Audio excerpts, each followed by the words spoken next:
Good evening.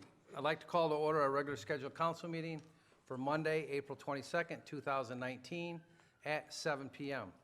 Our first order of business is our opening ceremony, which consists of the national anthem, followed by the Pledge of Allegiance, followed by a moment of silence for those service members that have given their lives while defending our country.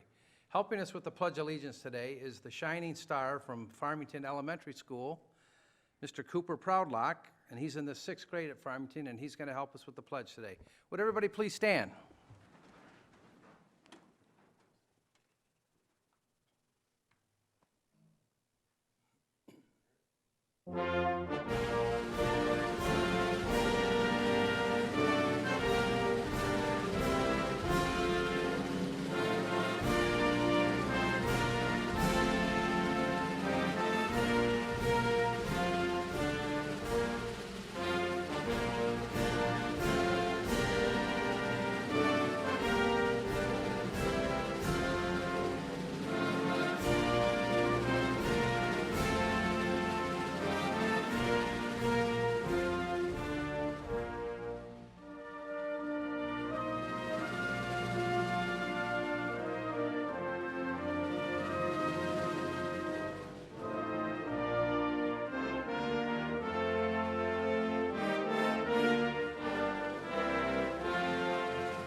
Pledge allegiance to the flag of the United States of America and to the republic for which it stands, one nation, under God, indivisible, with liberty and justice for all.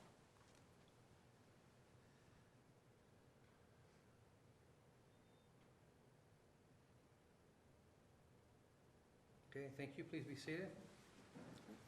Let's give Cooper a hand for helping us out with the Pledge of Allegiance. Certificate for you, too. We appreciate you helping us. Keep up the good work at Farmington. It's on. This is certificate of appreciation. Sign it. Oh, we didn't even sign it yet. And Mr. Prowler, if you want to come up and then. Hold that with the mayor. There you go. Thank you very much, Cooper. Thank you.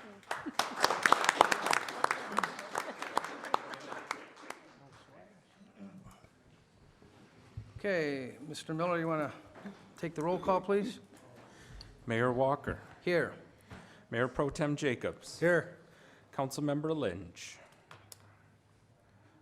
She's asked to be excused. Show Councilmember Lynch absent and excused, please.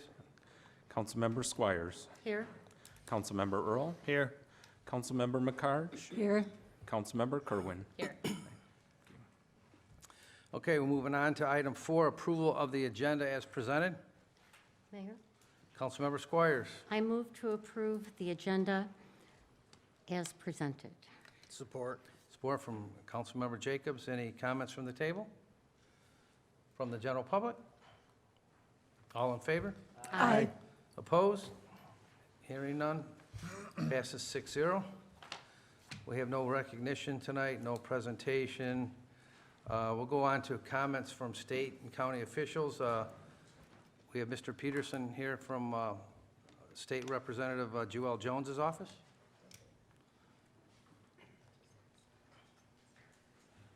Good evening, council members, mayor. I want to start with my PSA. This is also Distracted Drivers Month.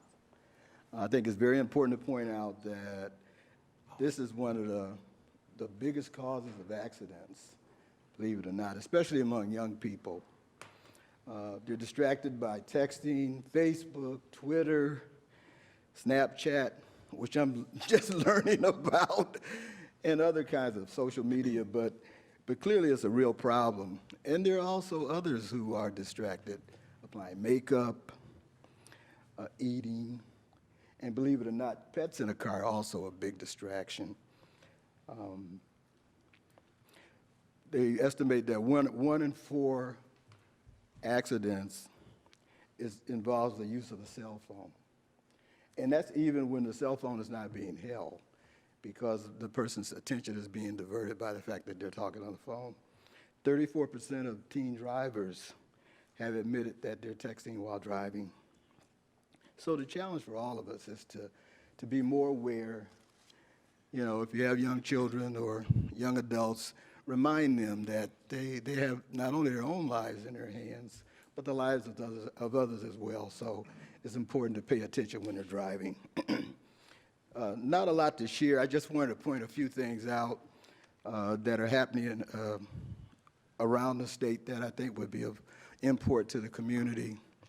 Secretary of State Benson announced last week that there are 4 new license plates that are dedicated to the sports teams. So the Lions, the Tigers, the Red Wings, and the Pistons plates are now available. The good news is that of the $35 purchase fee, $25 actually goes towards their charities. And these are charities that are devoted to the well-being of children. The $10 renewal fee also goes towards their foundations. So if you have a favorite team, please invest. You're not just, giving your money to the state, but you're also supporting your favorite charity. I want to point out also that the Department of Education has a very important exhibit this Thursday, the 25th. It's the Career and Technical Education Showplace. I don't know. There are many educators in the audience, but essentially what this exhibit does is showcase the talents and skills of high schoolers who are specializing in the technical areas, things like cybersecurity, advanced manufacturing, engineering, and healthcare.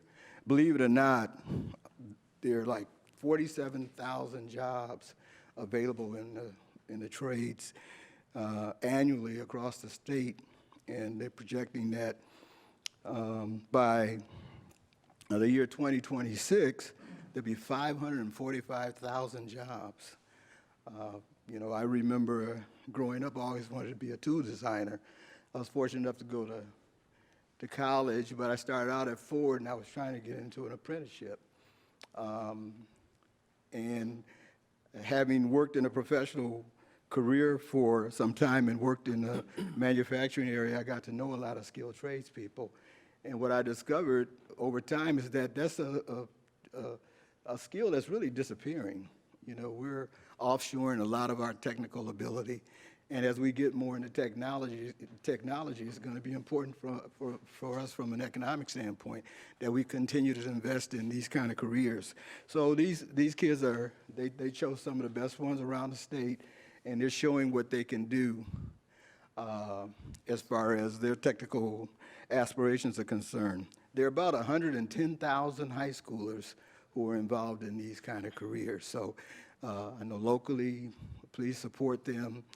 Give them all the attention you can if they have special programs that highlight their training, and encourage them. We don't all have to go to college. Some of the best careers are in the technical fields. Also, the State 9/11 Committee, which is housed by the Michigan State Police, is acknowledging 9/11 operators. They call them emergency telecommunicators around the state. In fact, last week we passed a resolution honoring them for their dedication and work. And in fact, this is National Safety Telecommunications Month. There are about 137 public safety answering points around the state of Michigan. And I want to read this because I was thoroughly impressed when I saw this. Last year, there were 6,493,000 calls handled. by either the 911 operators or through text messaging, which is also something new that's being introduced. There's there's one district in Wayne County that actually can do 911 text, and that's the sort of up-and-coming technology. And then there were also, in addition to the 6 million 911 calls, there were 6,989,000 911 calls. So we want to take our hats off to the police department and our emergency responders for their efforts at trying to keep us safe. So, we want to just take the time out to acknowledge the dedication and the hard work these people, provide every day. As far as legislation, nothing significant has come up. There were a couple of bills passed that I think might be of local note. There's a bill passed to create what's called the CARES Hotline. That's Community Access, Resources, Education, and Safety. And basically what it is that the Michigan Department of Health and Human Services is now charged with creating an 800 line for people who may be suffering mental health crises.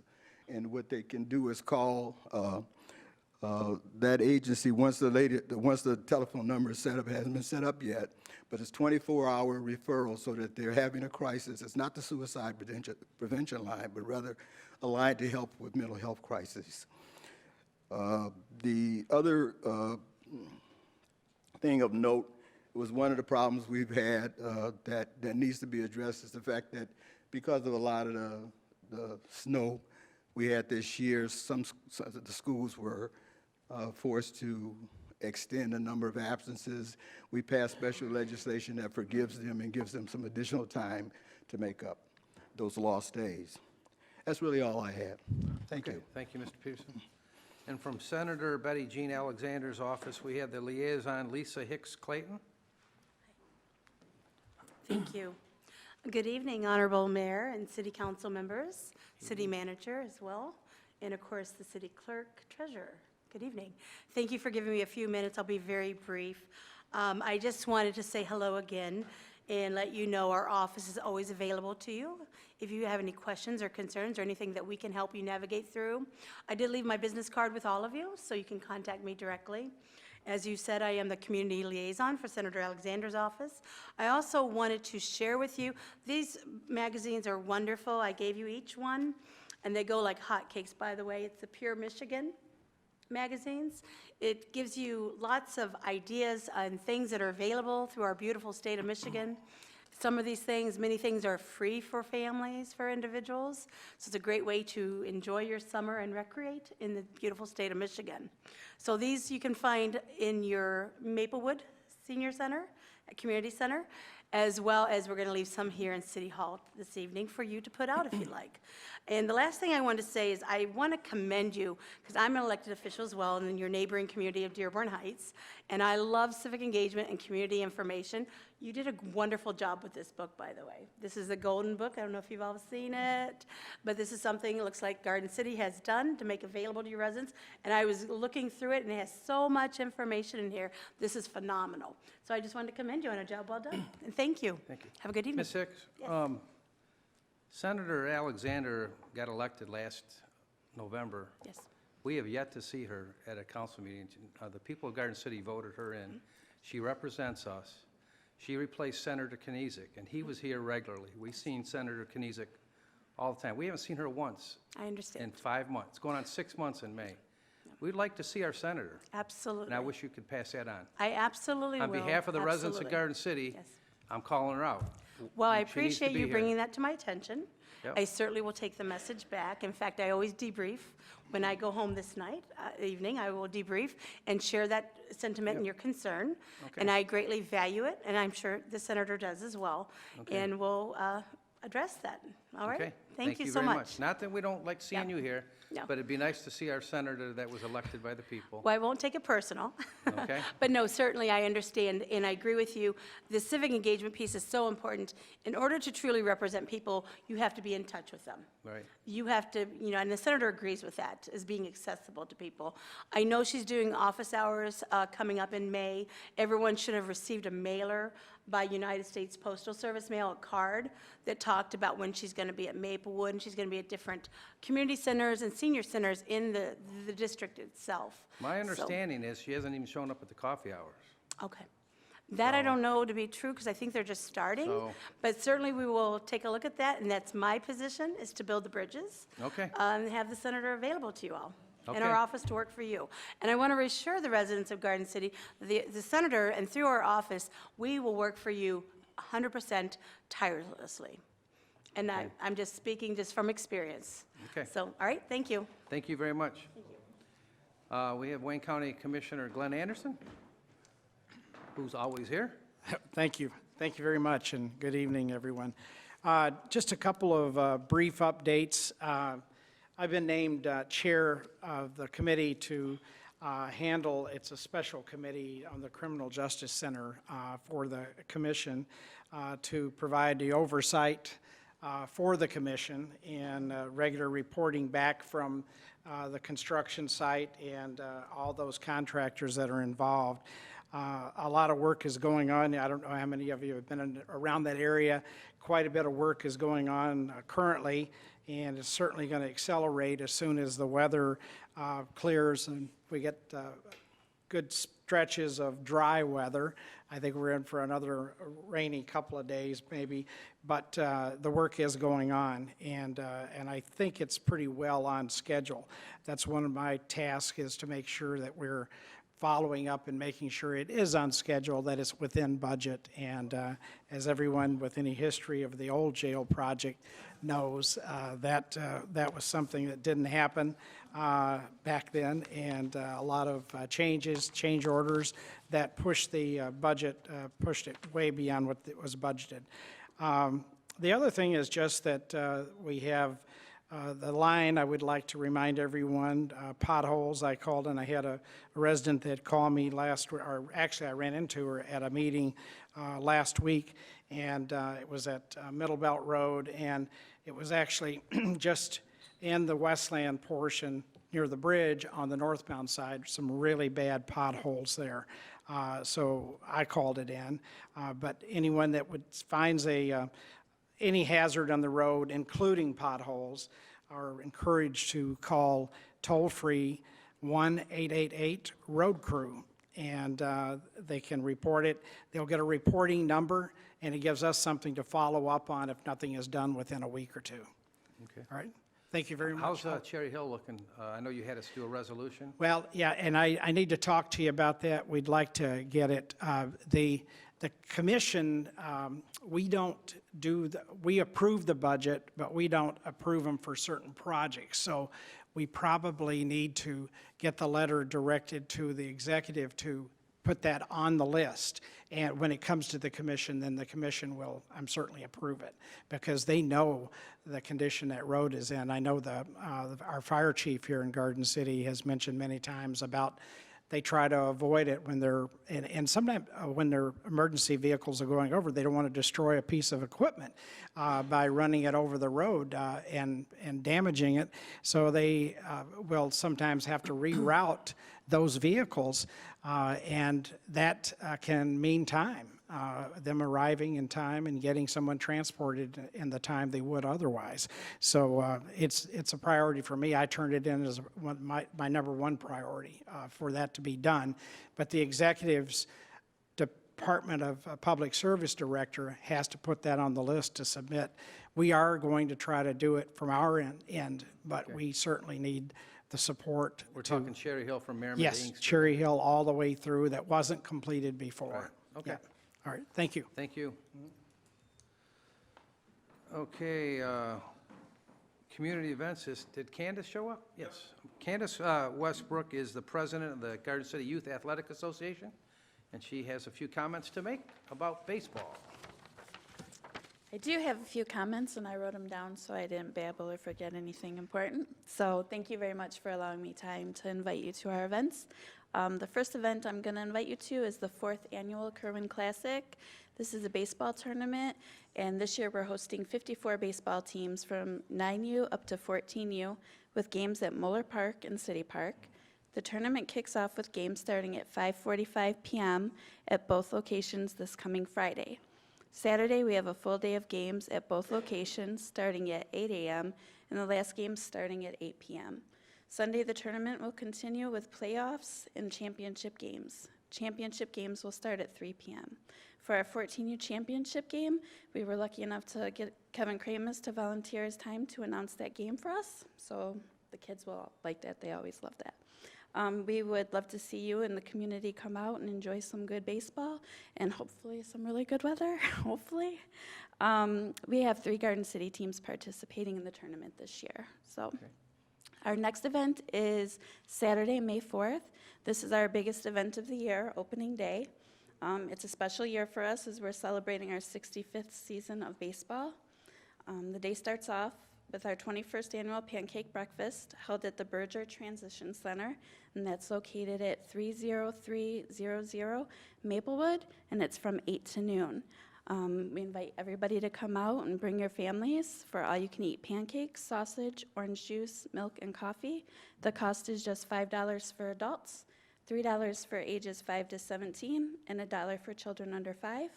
All proceeds from the breakfast go directly to the program, helping us keep the costs low for our families. After you're full from pancakes, we invite you to attend opening day ceremony at Muller Park. The players will parade over to Field 7, and the ceremony will kick off at 1 p.m. Again, Kevin Kramus will host that for us this year. And our special guest for opening pitch this year will be Officer Shippey, throwing to crowd favorite Rudy, and City Manager Dak will be throwing a pitch to Mayor Walker. Oh, well, pitching, catching, you guys can decide. Right. After the short ceremony, we invite you and all members of the community to stay and catch a good game of baseball. The games will start after the ceremony about 2 o'clock. And thank you again for the opportunity, and we hope to see you guys there. Thank you very much. Thank you. We'll be there. Thank you. Okay, we have no petitions or communications. We'll move on next to item 10, our public hearing tonight on Neighborhood Stabilization Program.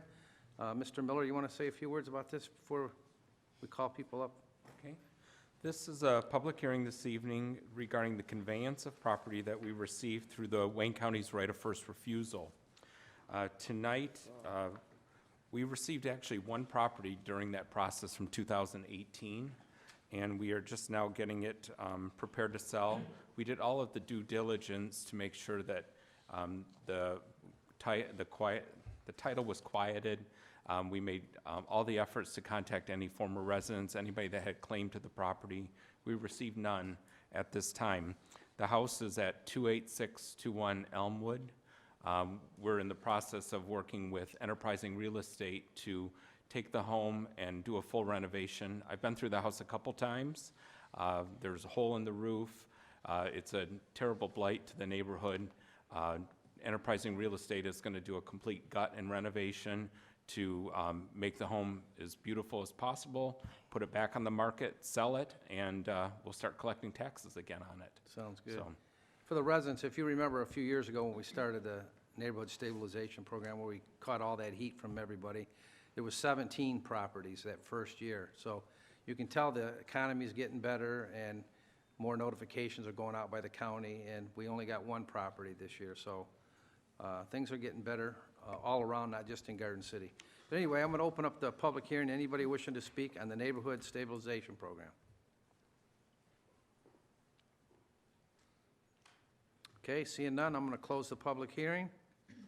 Move on to item 11, the consent agenda. Mayor, Councilmember Squires. I move to approve the consent agenda items A, 1, and 2. Support from Councilmember Jacobs. Any comments from the table? From the general public? All in favor? Aye. Opposed? Hearing none, motion passes 6-0. Moving on to item B, our action items. Number 1, fiscal year 2019 general appropriation tax levy ordinance to call for a public hearing on May 20th. Mayor, Councilmember Earl. I move to introduce the fiscal year 2019-2020 general appropriations and tax levy ordinance and call for a public hearing on May 20th, 2019 at 7 PM. Support from Councilmember Kerwin. Any comments on this from the table? From the general public? All in favor? Aye. Opposed? Motion passes 6-0. Item 2, the water sewer rate ordinance to call for a public hearing. Mayor, Councilmember Kerwin. motion to introduce and call for a public hearing on the 2019-2020 water and sewer rate ordinance to be held on Monday, May 20th, 2019 at 7 PM. Support. Support from Councilmember Squires. Any comments from the table? From the general public? All in favor? Aye. Opposed? Motion passes 6-0. Item 3, 2019 Police Department Bike Auction. Mr. Miller? Good evening. This is to ask for your permission to do a public notice and to put out for the public to purchase bikes from the police department at a public auction. The auction will take place Saturday, June 1st, 2019 at 10 o'clock. We'll start the auction at that time and go until it ends. It will be cash only for the purchases of the bikes. I know the police department is looking forward to getting more space. I was talking to acting chief today, and he said there's about 75 bikes there, so he's looking forward to getting a little more space. I know the chief is too. So again, we're just asking for the permission to put the notice out and to call for this bike auction. Okay, motion's in order. Mayor, Councilmember Jacobs. I move to approve the 2019 Police Department bike auction for Saturday, June 1st, 2019, at 10 a.m. at the Police Department, and publish a public notice. Support. Support from Councilmember Kerwin. Any further comments from the table? From the general public? All in favor? Aye. Opposed? Hearing none. Motion passes 6-0. Item 4, vacant property ordinance. Mr. Doherty. All right, thank you, Mayor. This is our ordinance we've been talking about for some time. Everybody on the council has had an issue in trying to move forward on this one, especially Councilwoman Kerman. She spent a lot of time calling me about this one. Last meeting, we discussed adding a couple of pieces, which was the odor, exterior facade, and exterior furniture is added.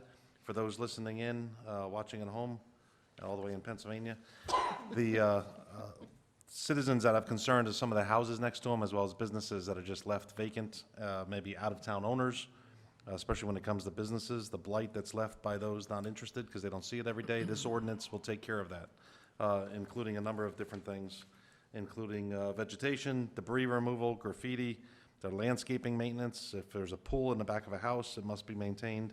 And as we added this past week, was any odors coming out of these facilities, exterior facade, chipping paint, awnings that are falling down, as well as exterior furniture. Furniture that's supposed to be inside should not be outside on people's patios and at some businesses, including automobile seats. So this is just bringing that all together at this point. So vacant homes or vacant businesses now can be contacted to make corrections under this ordinance. There's just 4 words I'd like to add under purpose in section 1. It lists all the different items. I just like to list or add foul odors and facade decay. We'll just make that part of it. It doesn't really change the ordinance. It's just under purpose, as we explain about issues of unsecured doors, broken pipes, flooded basements, overgrown weeds. I'm going to add the words foul odors and facade decay, just to kind of emphasize that this is all-inclusive. So other than that, at this point, this is the second reading. Last meeting, we had a public hearing on this, as well as the first reading. So it should be all-inclusive and ready to go starting tomorrow. Okay, motion is in order. Mayor, Councilmember Squires. I move to approve the second reading and adoption of vacant properties ordinance. Support from Councilmember Earl. Any further comments from the table? Mayor, I'm just Councilmember so Squire. pleased that we're finally doing something. You know, there's, most residents keep their properties up pretty well, but there's a few out there that, and especially the vacant ones are, maybe it'll get the landlords moving to get the vacancies filled. Absolutely. Any further comments? From the general public? All in favor? Aye. Opposed? Motion passes 6-0. Next item, item 6, ordinance amendment for cyberbullying. I'm going to call up Lieutenant Breen from Garden City Police Department. One moment. Item number 5, property conveyance. Oh, I'm sorry. Thank you. Yep, I'm sorry. Property conveyance, neighborhood stabilization program. Mayor, Councilmember Jacobs. I move to approve the following ordinance conveying property of the 2018 Neighborhood Stabilization Program, NSP, in accordance with existing contracts with Enterprising Real Estate LLC, and authorize the clerk treasurer to execute any necessary documents. Support. Support from Councilmember Kerwin. Any other comments from the table? We discussed this a few minutes ago. From the general public? All in favor? Aye. Opposed? Motion passes 6-0. Item 6, I'm going to call up Lieutenant Breen from Garden City Police Department about the ordinance amendment for cyberbullying. Good evening, Mayor, Council, City Manager, and Clerk. I'm here to speak about the ordinance amendment on cyberbullying. On March 27, 2019, Michigan's new law went into effect. Cyberbullying is a form of harassment using electronic device and typically find used on social media platforms such as Facebook, Snapchat, etc. This law prohibits the posting of messages, electronic messages that place someone in fear of harm and expresses an intent of violence. It also prohibits posting of an electronic message that is intended as a threat. Currently, our ordinance does not reflect the new law, and this amendment would allow us to adopt language to enforce it locally. Typically, we find victims of cyberbullying are our youth. As a former school officer, we dealt with that every day. The chief has spoken with superintendent of the schools, Mr. Derek Fisher, and he's in support of this amendment proposal. Sounds good. Anybody have anything for Lieutenant Breen? Thank you, sir. Thank you. Motion is in order. Mayor? Councilmember Jacobs. I move to introduce the cyberbullying ordinance and call for a public hearing on Monday, May 6, 2019. Support. Support from Councilmember Kerwin. Any further comments from the table? From the general public? All in favor? Aye. Opposed? Motion passes 6-0. At this time, I'm going to call up Sergeant Adams about the ordinance amendment for vaping and alternative nicotine products. Good evening, Mayor, Council, Treasurer, and City Manager.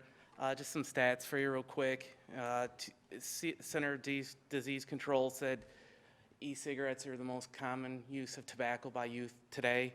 One out of 5 high school students admit to using vape products at this time. Basically, a vape it's a device that heats up a liquid to an aerosol, which then at that time they inhale. This is the U.S. Surgeon General reports that nicotine contained in these devices is addictive and harmful to children, young adults, and from this, we've seen an uptick in use in our city. As currently, the stands, Garden City doesn't have ordinance to prohibit the sale, use of vapor products or alternative nicotine products. This limits our response to it at this time, and it would be a great asset for us to be able to make this an ordinance so we could enforce and try to help these kids out, because it is very addictive. Okay, thank you. Anybody have anything for Sergeant Adams? Thank you, sir. Motion's in order. Mayor? Councilmember Squires.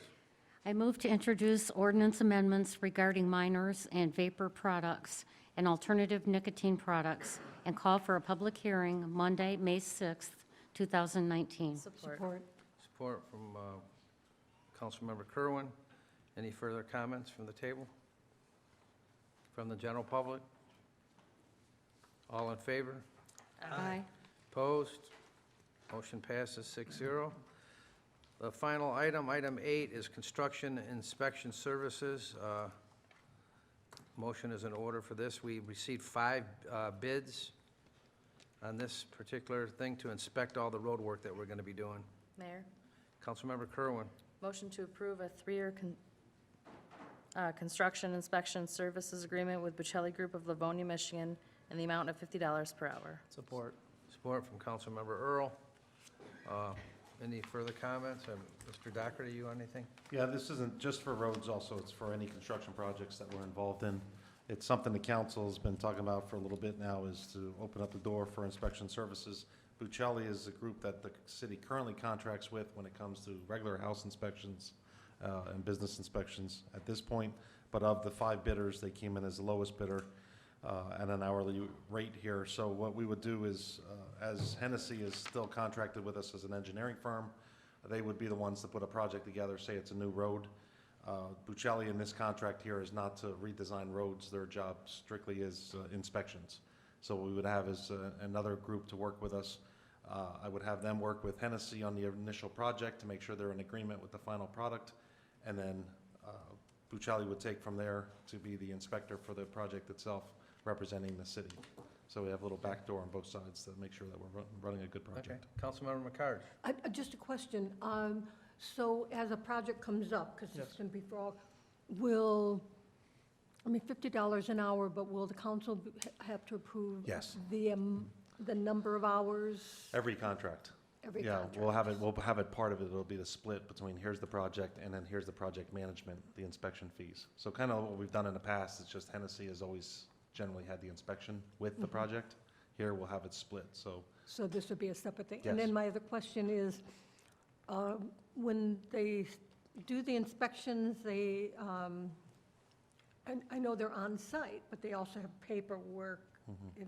And can we find out what the ratio of actual on-site compared to how much time it takes for paper? If it's an hour on-site, does it take an hour for Yeah. paperwork? Or are Yeah. we talking, because our biggest problem, we haven't always sure that inspectors are on site as much as maybe we'd like them.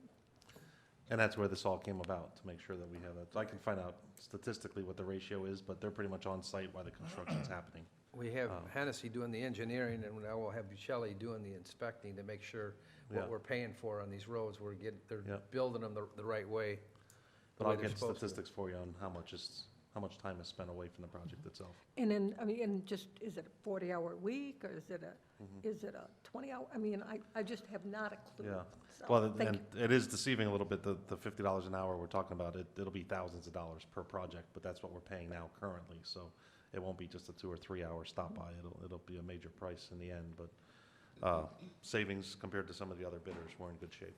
And another question, so Hennessy won't be doing inspections at all? That won't be part of it? Or will they be doing some, or? No, they would end up passing the project on to Bucelli at that point, which is why I'd want those two together to make sure what they're enforcing is acceptable. The last thing we wanted in this triangle was, of course, the middleman of inspection services disagreeing with the project and disagreeing with the contract and having this weird triangle thing going. So they should be involved a little bit in the process to make sure what they're going to be enforcing is exactly what's acceptable for Thank a you. road. So, yep. Thank you. Okay. Any other comments? The only thing I have is, having seen the Bucelli group in our city already working, I think they'll do a really good job. I think they're extremely professional, and I expect them to work really well with Hennessy on these projects, so we don't have an issue. So- Any other comments? From the And general public? just for the mayor, Hennessy is still contracted with us for everything else, but they still could do a project if Bucelli can't catch up to it. It's not as if it's only exclusively them. We still have Hennessy as a backup, but certainly what we're doing tonight is putting Bucelli on the top of the list. Correct. Thank you. From the general public? Okay, did I get a motion and a second on this? Yes. Okay, all in favor? Aye. Opposed? Hearing none, motion passes 6-0. This time, we'll move on to item 12, public comments for items that were not on the agenda. If you wish to speak, please come to the podium, state your name. There is a 3-minute time limit. Reminder, it's not the time to go back and forth with council members. This is your opportunity to make a comment or a statement. Anybody wishing to speak? Mr. Hunt. Mr. Anderson, come on. Thank you. I wanted to just express my appreciation to the council for the steps that you took as far as the cyberbullying. And that was one of the things that I was proud of when I was in the Senate. I was able to get a bill passed that included cyberbullying. And then most recently, there's been some pretty heavy penalties put in place to discourage it. And then as far as the vaping, the electronic cigarettes, that was something that my last year, I believe it was, in the state senate, I introduced and got it all the way to the governor's desk. And the previous governor vetoed it because he had other groups saying that you shouldn't sign this separately. And as a result, so we've had, actually that was about 2012, I believe, when I got that all the way through with the help of other folks that felt the same way, that we should have taken it out of the hands of any children under 18 years old.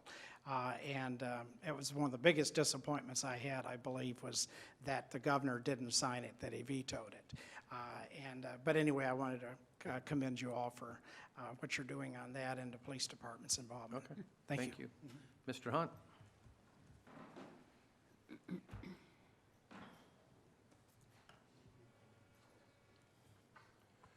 So I wasn't at the last meeting, but I wanted to come up and give a pat on the back to Mr. Molnar for what he said about our, quote, representatives we have in the city here. The only representative we have is Glenn Anderson from Wayne County. We don't have any other ones. They send their representatives of representatives. Like you say, Mayor, we haven't seen anybody since the election. Boy, before the election, Jewel Jones was here camping out with 4 or 5 of his people every single meeting. Haven't seen that guy since. As far as a senator, never seen her. Any of the other representatives we have, don't see him. What I'd like to let everybody out there listening know this. Remember this at the next election. We're not getting any representation. We're not getting any help. Anything we've had with our Jewel Jones, I've looked back, he's never introduced one single thing. Maybe he's working for Hallmark for all the recognition they give to this person, that person, that's great, but that's the only thing you ever see a vote on, and there's nothing voted for Garden City. So people out there, please remember that next time there is an election. Get out there and vote. Thank you. Anybody else? Mr. Molnar?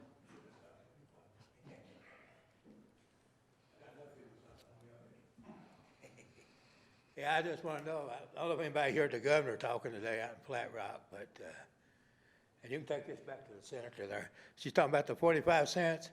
Well, you better watch out because she's pulling the same crap they did when they did the lottery about the schools. She's already talking about, well, if this passes, we can take money out of the road fund and we're putting in another general fund, put it back into the general fund. So it's another bait and switch. And besides, if you were working, I'm retired, so I'll just stay home a day, it don't matter. But if you're working, you're gonna be paying anywhere from $35 to $70 a week for gas, depending on your car. Most people drive a little distance. And even if you got a fuel efficient car and you use 10 gallons, it's gonna cost you $35 when she gets done with you. So you better watch out for her. And the state senator, you can take that back to her, what I said, I don't care. But it's about time that she does show up. She hasn't been to a town hall meeting either. I missed one, but I understand she wasn't there then either. The representatives are here, and that's great. And I want the senator to make it and do good, but she has to do good and help me too.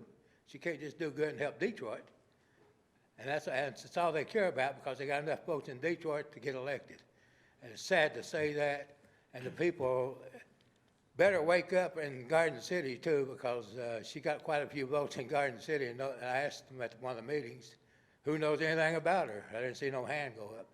Nobody knows her, and it's a bad thing, but I hate to say about Detroit, but that's the truth. They got the most votes. The rest of us can go jump in the river once they get in. You remember John Connors coming here after they switched it, the first time I ever saw him at a meeting. The first year he was with us, he come here because you know why he come here? Wanted to ask you to vote for him so he could be a monarch. Yeah, right. Anybody else? City managers report. Nothing tonight, Mayor. Enough meetings the last few weeks with finance, budgeting, we're ready to go. Okay. Mr. Miller? Yes, I just have one. I want to repeat from the last meeting about Shred Day. Community Shred Day is coming up Saturday, May 18th, from 10 a.m. to 1 p.m. It's going to be in the City Hall parking lot. Again, this year, we're going to have the mobile Secretary of State, so you'll be able to get licenses, tabs, plates, and then also we're going to have the prescription drug disposal, and also the home pantry food donations will be accepted. Again, when you come in line, make sure to stop by the grocery store, buy some canned goods, toiletries, anything like that. That will be very helpful for the home pantry. And you'll come to City Hall parking lot, again, Saturday, May 18th at 10 a.m. Okay. Councilmember Earl. Thank you, Mayor. Real quick, I just want to touch on and reiterate what Candace Westbrook had said. You know, we've got all summer long free baseball to watch. You don't have to go spend hundreds of dollars to watch guys make errors. You can go right down the street and watch kids who really care and still love the game play. It's free. It's just as entertaining as what's going on at the other side. So I encourage everybody to come out. And then the pancake breakfast, May 4th, that really does help support a lot of kids who may not be able to play baseball in this city. So I encourage everybody to come out for $5. You can get all-you-can-eat pancakes, sausage, it's really good food. All the volunteers from GCYA, they're up there cooking all day long. So I encourage everybody to come out. Thank you. Okay. Councilmember Squires. Nothing tonight. Thank you. Thank you. Councilmember Jacobs. Just a couple things. One, the Cooper that did the Pledge of Allegiance, great job, Cooper. Hopefully you're watching replay of it tonight or maybe tomorrow. And Mr. Doherty, per our conversations earlier, a couple weeks ago on the Planning Commission, and it's not anything against the Planning Commission. They do a great job for us. I just disagree with the fact that they have final say over anything that's in the zone. If it's properly zoned, it doesn't come back before us, and I don't think that's right. If there's a problem afterwards, the residents come in, they talk to us about their displeasure or problems, and then we have to try and fix it. I think it should go back to the Planning Commission makes a recommendation, comes before us, and then we have final say. I disagree with, other than a special land use, it coming before us. And I'd love to hear anybody else's comments on the council. Mayor? That's all I have on that. Okay. I agree. I would like to see more input from the council on, I'm getting calls on projects that are going up that I have no idea because they're not coming to us. And I would like to have some kind of oversight and some kind of at least voice. I do understand that they are meeting. There's some meetings that I can't make on the commission, so I would like to see a little bit more information coming forward. Okay. Councilmember Kerwin. Opening day is a huge day for Garden City. I'm sorry that I will miss it. I'm going to be at a MML convention to further my education on council. It's always good to keep educating yourself. When it comes to the Planning Commission, I brought this up to the city manager, and then I called Councilman Earl and Jacobs, wondering if they knew anything about it. And I am also concerned that we don't know anything what's happening in the city. They make the planning, we take the heat. It'd be good to know what's going on. Yeah. So everybody knows the question is, we have apparently in our zoning ordinance, that if it's not a change of use, that the planning commission can make final decisions. I don't know, Fred, if you know anything off the cuff about that. I'll come back with a report on it. So if it's a restaurant, it's turning into a restaurant, it's not something that comes to the council. The planning commission's able to take care of that. What the council's asking about is, okay, if the planning commission gives the okay, it should come back to the council, even if it's not a special land use. So, and I have no problem with that. I'll just check to see what the process was. Was it changed over time? Certainly the council should be aware of what's going on, and if it's approving everything, I have no problem with that either.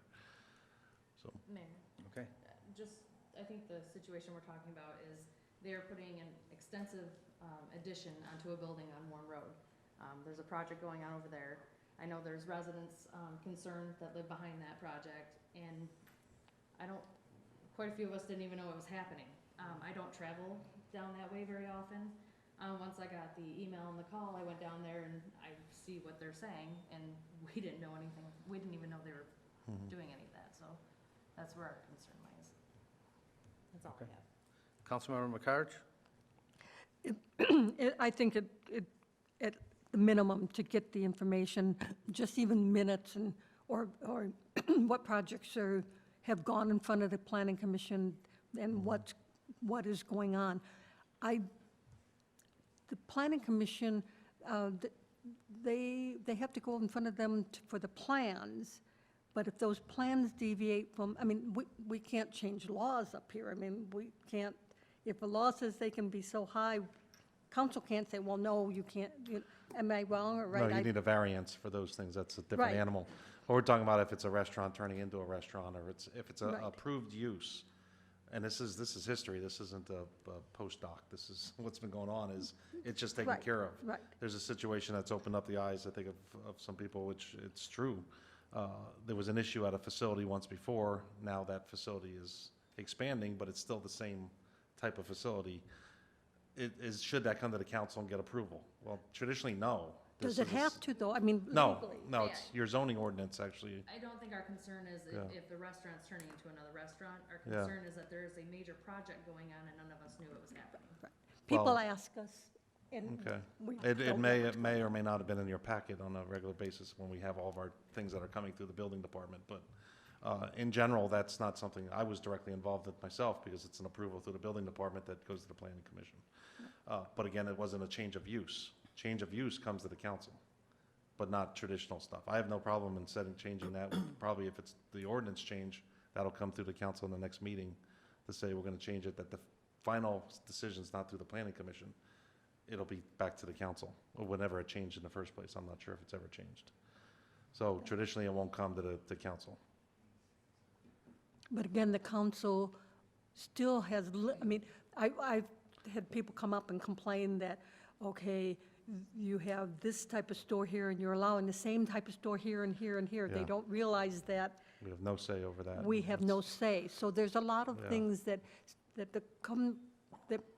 will come before us, and Mm-hmm. it's just a matter of, this is what's happening, but we really have no legal There's jurisdiction limits. to We do have it. rules in place, like how high a building could be or so, that certainly has to be followed, but, and speaking to everybody as they're listening in, is, yes, the council does not have the ability to say we have enough discount stores, dollar stores. You can't stop them. Too many smoke shops next to each other. As long as they're allowed in the zone, you can't stop them. The medical marijuana is one thing that the state actually says the city has the ability to say yes or no, or how many. But any other industry is able to usually move in as long as they're allowed in those zones. But no, the council, if somebody brings it to the council and says, I want to go 600 stories high, the council at this point would probably not do that. That would be passed back to the planning commission for variances and some other discussion. Just a question, because I don't know. So if there's a variance, and does the planning commission have the authority to authorize variances That I'll have to then? check. That's the board of review, or the, The zoning board. Zoning, Zone- that's the zoning board. yes. The zoning That would board. be a little different. What the step is from there, I'll have to bring back to you. And the Okay. council is going to revisit the zoning. Yes. Yeah, yeah. Yeah. Yeah, because I do know, I mean, I know that there's some laws and ordinance, the council can't do anything about, but I agree. Somebody said, well, you know what they're doing at the business on Warren? And I said, no. Well, how come you don't know? Yeah. Yeah. It's one, for everybody listening, there's 27,000 residents, 11,000 properties. The council, not everybody can know everything that's going on, so please stop calling the council, and asking them, why don't you know about everything? You're not going to be able to know about everything, unfortunately, and that happens. But Yeah. some of these slip through the crack. This is a unique situation here that apparently has a past to it that maybe not everybody was aware of, to work a little more kid gloves in this situation. Yeah. You all set? Yep. Councilmember McCarthy? That's all. Okay, to the residents, GFL is now picking up yard waste, so you can put it out at the curb. Everybody cut the grass, make your yards look nice, make Garden City look beautiful. For the residents on the west side of town, Hubbard is done, finally. It got the top coat put on this last week. Only thing that's left is the gravel shoulders and a little bit of restoration. But the asphalt is complete on Hubbard from Maplewood to Warren. Again, I'm going to reiterate, support opening day. Come to the pancake breakfast from 8 to noon at the old Henry Ruff Elementary, which is now called Berger, from 8 to noon, and then opening day on Diamond 7 at 1 o'clock. Mr. Peterson mentioned this earlier. I'm a retired skilled tradesman. This is a skilled tradesman right next to me. And I still talk to a lot of my colleagues at Ford Motor Company, where I retired from. There is a big shortage on skilled trades. Young people, if you're thinking of what to do after high school, you want to make good money, go into the skilled trades, become a plumber, electrician, a welder, tool and die, millwright, hydraulic repair, machine repair, carpenter, boiler maker, AC repair, HVAC. There is a shortage in all of those jobs, and they pay big money. So if you want to make good money, do not hesitate, and don't be afraid. You can get the proper training, but think about going into the skilled trades. That's all I have tonight. No further business. This meeting's adjourned. Thank you.